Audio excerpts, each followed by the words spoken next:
Assalamualaikum dan salam sejahtera kepada penonton yang sedang beristirahat bersama keluarga tersayang. Bertemu kembali dalam program Lensa Global yang akan membawakan anda perkembangan semasa dan terkini yang berlaku di seluruh pelosok dunia.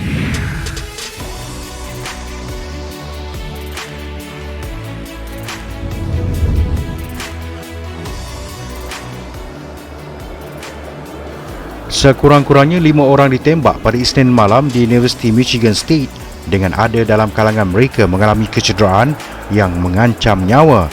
Polis menyatakan ratusan anggota sedang memburu seorang lelaki bersenjata yang masih bebas. Para mahasiswa diarahkan untuk kekal berada di tempat tertutup yang selamat buat beberapa jam di kampus East Lansing, terletak sekitar 145 km dari barat laut Detroit. Insiden tembakan bermula sejurus sebelum 8.30 malam di Dewan Berkey, iaitu bangunan akademik, dan ia juga berlaku berhampiran kemudahan Kesatuan Mahasiswa, sebuah tempat perhimpunan terkenal dalam kalangan mahasiswa, kata Chris Rosman, timbalan ketua sementara Jabatan Polis Kampus. Beliau memberi gambaran suspek seorang lelaki pendek yang berkasut merah dan memakai jaket denim serta topi bola. 5 mangsa itu dibawa ke Hospital Sparrow, kata jurucakap hospital John Foran yang tidak mempunyai sebarang maklumat mengenai keadaan mereka. Menjelang 10.15 malam, polis menyatakan bahawa Dewan Berkey serta Dewan Asrama berhampiran sudah dikawal keselamatannya.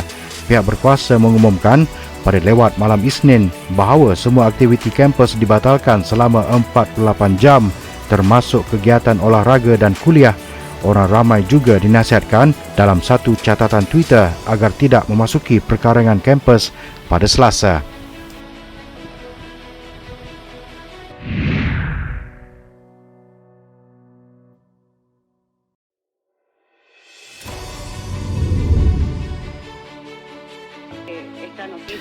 Sekurang-kurangnya 39 orang maut selepas bas yang membawa pekerja migran yang menuju ke Amerika Syarikat terbabas sebelum merempuh bas mini pada Rabu. Pengarah migran Samira Gozain berkata jumlah itu meningkat berbanding 15 orang yang dilaporkan sebelum ini. Bas yang mempunyai 66 penumpang termasuk masing-masing seorang pemandu dan pembantu itu terbabas kira-kira 400 km di barat bandar Panama, kata Pesuruhjaya Operasi Transit Polis Emiliano Otero kepada wartawan. Buat masa ini, pihak berkuasa masih belum melaporkan jumlah mangsa cedera dan kewarganegaraan mereka. Mangsa terselamat juga sudah diberikan rawatan susulan. Media juga dimaklumkan terdapat 3 mangsa nahas yang mengalami cedera parah akibat kemalangan itu. Mereka yang cedera sudah dibawa menggunakan ambulans ke hospital di wilayah Cherokee.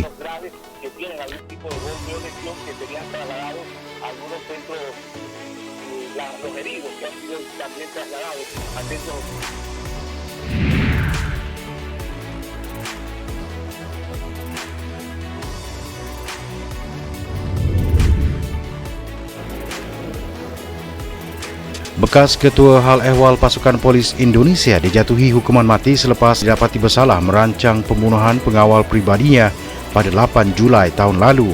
Freddy Sambo, 50, juga didapati bersalah kerana menghalang keadilan dengan mengarahkan supaya rakaman kamera litar tertutup CCTV dipadamkan, kata Ketua Panel Hakim Wahyu Imam Santoso.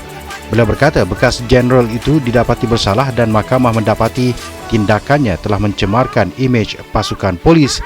Tindakan Ferdi telah menimbulkan kerisauan dalam kalangan masyarakat awam dan sebagai pegawai penguatkuasa undang-undang, dia tidak sepatutnya bertindak sedemikian, kata Wahyu dalam penghakiman yang disiarkan secara langsung di televisyen tempatan pada Isnin. Mahkamah Daerah Jakarta Selatan juga menolak hujah pembelaan bahawa pengawal pribadi Norfiansyah Joshua Huta Barat telah melakukan gangguan seksual terhadap isteri Ferdi berikutan kekurangan bukti. Mahkamah mendapati Ferdi telah mengarahkan pengawal pribadi yang lain untuk menembak dan membunuh Norfiansyah dan dia turut melepaskan tembakan ke arah mangsa dalam kejadian yang berlaku di kediaman rasminya di Jakarta Selatan.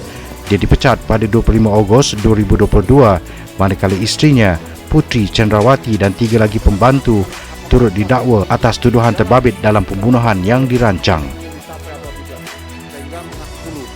Dan 1 butir peluru bermerek Luger mm, menjatuhkan pidana kepada terdakwa tersebut oleh karena itu dengan pidana mati.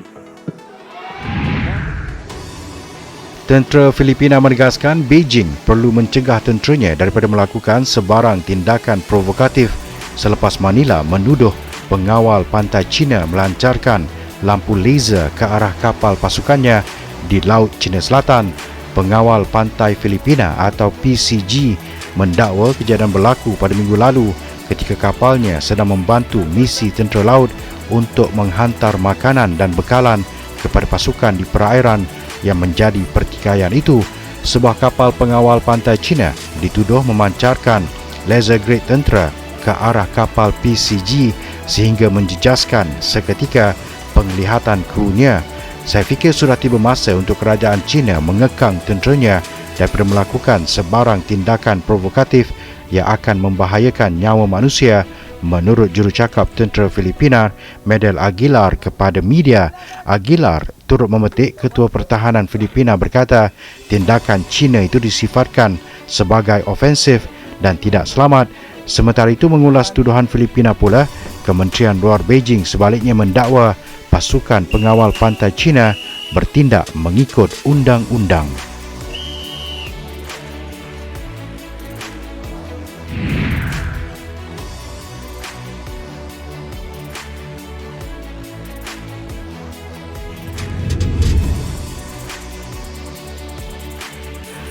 Duan Peck Promthep, seorang daripada kanak-kanak yang diselamatkan dari Gua Tam Luang di daerah Chiang Rai, Thailand pada Jun 2018 lalu, meninggal dunia di United Kingdom. Duan Peck, 17, lebih dikenali sebagai Dom, adalah kapten pasukan Wild Boars. Berita kematiannya dikongsi oleh seorang Sami mengajar kanak-kanak lelaki di wilayah Chiang Rai di utara Thailand. Dalam status media sosialnya, Duan Peck Promthep kini sudah pergi ke dunia lain. Menurut kenyataan Supatpong Metigo di Facebook, saya harap dia akan dilahirkan semula dan kembali menjadi pelajar saya dalam kehidupan yang akan datang.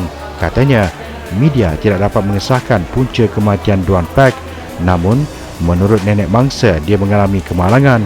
Bekas kapten dan jurulatih pasukan kebangsaan Thailand, Kiatisuk Semanwang, menyifatkan Duan Peck sebagai seorang lelaki yang sopan dan baik hati dan bercita-cita mahu bermain bola sepak untuk negaranya kelak.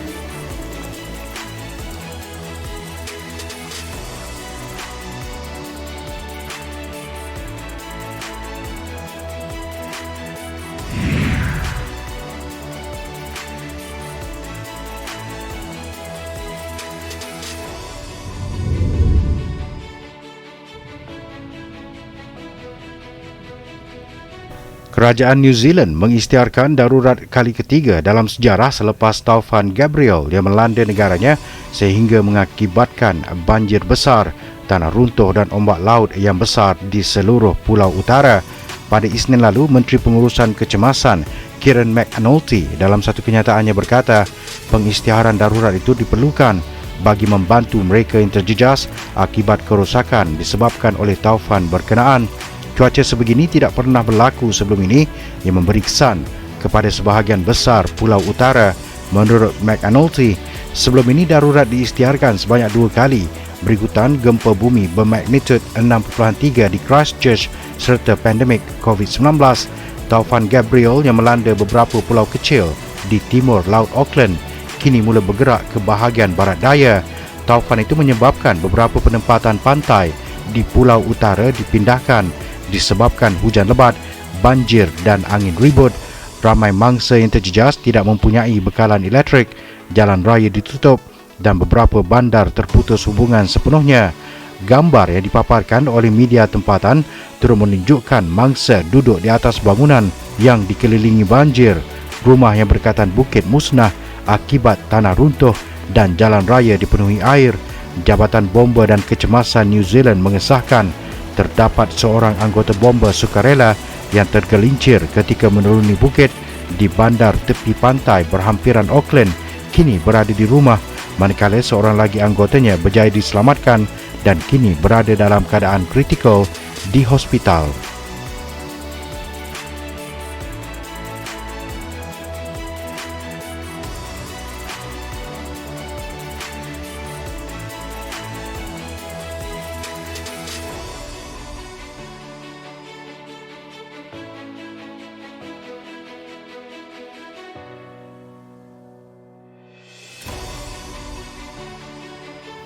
Untuk itu sekian saja Lensa Global pada minggu ini. Pastikan anda terus bersama dengan kami pada minggu hadapan waktu yang sama hanya di Bernama TV.